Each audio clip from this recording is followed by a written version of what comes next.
Hey guys, it is Joshua, the leader of Upstate Paranormal and Beyond.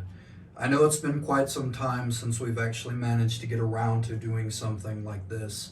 We're resuming our Paranormal TV episodes, and I figured what better way to do that than to have a friend of ours join us to tell a little bit about some experiences and things.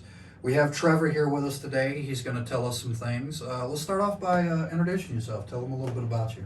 Hi there. Well, my name's Trevor. I live locally around the area. I've been a part of Upstate Paranormal for about a year and a half, but I've known Josh for more than that. Yep. And his role for the team, he is our scholar, which you can tell a little bit about that as well. Oh, yes. Well, I collect and take notes for the group for their cases and the hunts, and I impart some knowledge of the occult to assist in those matters. Really helpful. I figured, like I said, it would be good for us to sit down and learn a bit more about Trevor since he's new to the team. And what better way to start with maybe a general question. What exactly, as far back as you can remember, do you have any stories or tells that things that you've encountered, or maybe even what got you into the paranormal? Well, there is one that puts me in mind. It happened somewhere when I was 15, in my teenage years. I was laying in bed one night and my parents were all in the living room watching TV. I was just about to try to fall asleep for the night, but I saw something standing near the way I would usually enter my bed. Just standing there, this shadowy figure. I couldn't see much of it, but from my perspective, it was very tall. I froze there for a moment. Felt like minutes, an hour maybe, but just all I know is that when I saw a chance to move and get out there, try to tell my parents, I took it. I ran out of my room, went to the living room, the lights were still on and they were still awake. So I know it wasn't them. So all these days I keep asking to myself, what could it have been? Ever since then I've sort of got into the paranormal to wanting to learn more. So prior to this encounter, have you ever seen anything or anything before that? Goodness, no. Nothing. What about after? Certainly after when I've... Yeah. I mean, you've been with us since then too, so yeah, we've had a good bit of stuff. Some of we'll talk about in this episode, some we'll talk about in another. Let's get into that actually. Let's talk more about that. So you had that encounter when you were about 15, you said. And then about 2 or 3 years or so ago is when we met each other. And I brought up about the team, and you joined us. It's been about a year and a half now. We've way too many stories to tell with that. But what is one story or something encounter-wise or whatever that's happened since you've been with us that kind of sticks out the most to you that you just find fascinating? Well, I do remember that one time that you and your co-lead, Callie, took us out the Hell's Gates, and when we had a little conversation with an entity, and it always sort of fascinated me. I've been wanting to learn more. Probably get its story, maybe see what it wants, or if it has a name or anything.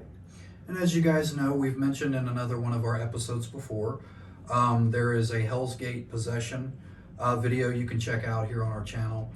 We've mentioned several talks about the Hell's Gate area. That is a local cemetery locally by where we live.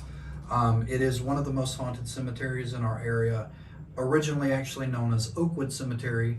A very fascinating, loaded with stories. We've mentioned it before, but there's been lights spotted out there with no explanation. There's been electronics like phones and stuff losing battery percentages and things.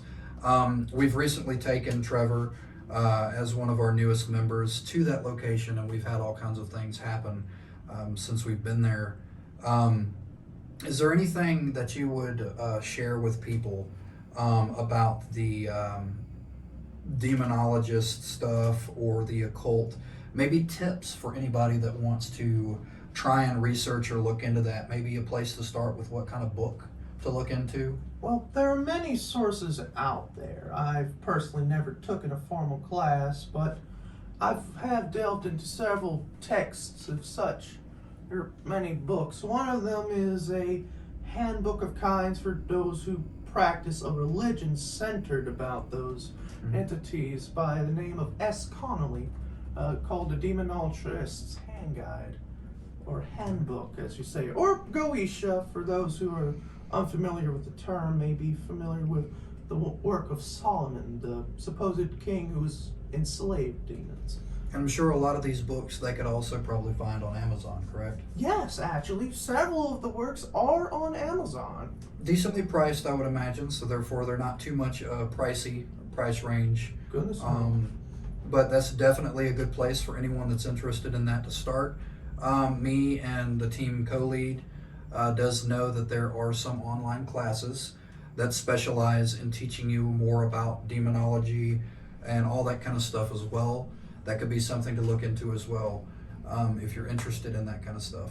But I want to thank you for being a part of the 5th episode of Paranormal TV. I look forward to us pressing and, as we all say here, pushing beyond the veil to learn more about the paranormal world and even supernatural world of some other things out there like aliens and stuff. But with that wraps up this episode. Go check out our other episodes, episode 1 through 4, where we've had other team members talk about their experiences and things that's happened.